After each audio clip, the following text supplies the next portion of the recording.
दोस्तों, आज की वीडियो में हम बात करने वाले हैं ब्राह्मण बालक की मृत्यु के बारे में। तो चलिए वीडियो को शुरू करते हैं। ब्राह्मण बालक की मृत्यु। एक दिन श्री राम अपने दरबार में बैठे थे, तभी एक बूढ़ा ब्राह्मण अपने मरे हुए पुत्र का शव लेकर राजद्वार पर आया और हे पुत्र कहकर विलाप करते हुए कहने लगा, मैंने पूर्व जन्म में कौन से पाप किए थे जिससे मुझे अपनी आँखों से अपने इकलौते पुत्र की मृत्यु देखनी पड़ी। केवल 13 वर्ष 10 महीने और 20 दिन की आयु में ही तू मुझे छोड़कर सिधार गया। मैंने इस जन्म में कोई पाप या मिथ्या भाषण भी नहीं किया, फिर तेरी अकाल मृत्यु क्यों हुई? इस राज्य में ऐसी दुर्घटना पहले कभी नहीं हुई। निसंदेह यह श्री राम के ही किसी दुष्कर्म का फल है। उनके राज्य में ऐसी दुर्घटना घटी है। यदि श्री राम ने तुझे जीवित नहीं किया तो हम स्त्री पुरुष यहीं राजद्वार पर भूखे प्यासे रहकर अपने प्राण त्याग देंगे। श्री राम, फिर तुम इस ब्रह्महत्या का पाप लेकर सुखी रहना।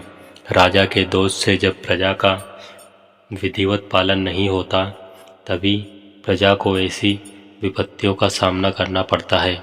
इससे स्पष्ट है कि राजा से ही कहीं कोई अपराध हुआ है। इस प्रकार की बातें करता हुआ विलाप करने लगा। जब श्री रामचंद्र जी इस विषय पर मनन कर रहे थे, तभी वशिष्ठ जी 8 ऋषि मुनियों के साथ दरबार में पधारे।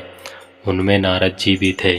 श्री राम ने जब यह समस्या उनके सम्मुख रखी तो नारद जी बोले, राजन, जिस कारण से इस बालक की अकाल मृत्यु हुई वह मैं आपको बताता हूँ। सतयुग में केवल ब्राह्मण ही तपस्या किया करते थे।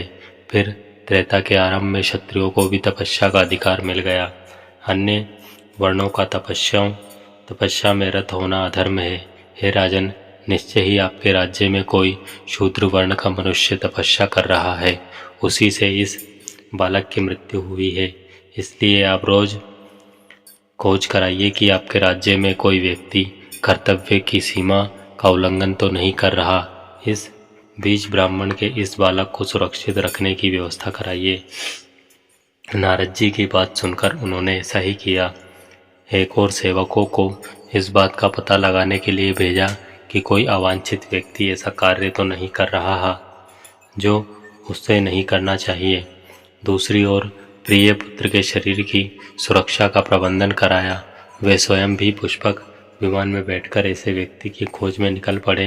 पुष्पक उन्हें दक्षिण दिशा में स्थित शेवाल पर्वत पर बने एक सरोवर पर ले गया, जहाँ एक तपस्वी नीचे की ओर मुख करके उल्टा लटका हुआ भयंकर तपस्या कर रहा था। उसकी यह विकट तपस्या देखकर उन्होंने पूछा, हे तपस्वी, तुम कौन हो, किस वर्ण के हो और यह भयंकर तपस्या क्यों कर रहे हो? यह सुनकर वह तपस्वी बोले, महात्मन, मैं शूद्र योनि से उत्पन्न हुआ हूँ और सशरीर स्वर्ग जाने के लिए यह उग्र तपस्या कर रहा हूँ। मेरा नाम शंभुक है।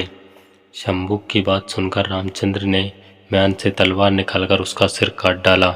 जब इंद्र आदि देवताओं ने वहां आकर उसकी प्रशंसा की तो श्री राम बोले, यदि आप मेरे कार्य को उचित समझते हैं तो इस ब्राह्मण के मृतक पुत्र को जीवित कर दीजिए।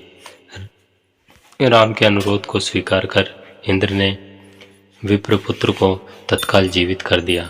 तो दोस्तों, ये वीडियो थी संपूर्ण रामायण के उत्तरकांड भाग 15 ब्राह्मण बालक की मृत्यु। तो ये वीडियो आपको कैसी लगी हमें कमेंट करके ज़रूर बताएं, और वीडियो अच्छी लगी हो तो वीडियो को लाइक, शेयर और ऐसी और वीडियोज़ के लिए बने रहे हमारे यूट्यूब चैनल के साथ। वीडियो में अंत तक बने रहने के लिए आप सबका धन्यवाद। जय श्री राम।